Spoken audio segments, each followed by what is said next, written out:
Hi guys, good afternoon. So sa subong buhi na namon kag makadto kami sa bunga kay we are going to interview an entrepreneur. So let's go.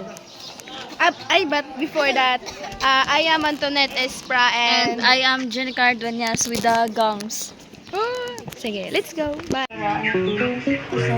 So tama yung hapon, pwede ko ka interview sa imo ta.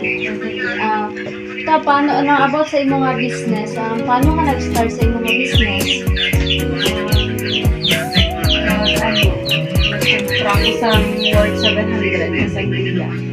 Tapos, so nagdugang ng saging, nagdugang pinya.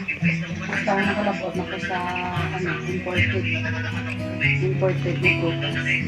So dati na imo nga capital pag-start mo sa imo business? 700 lang. So paano nag-improve ang imo nga baligya ka? Paano ba na nagdamo? Kinanglan, address yung mga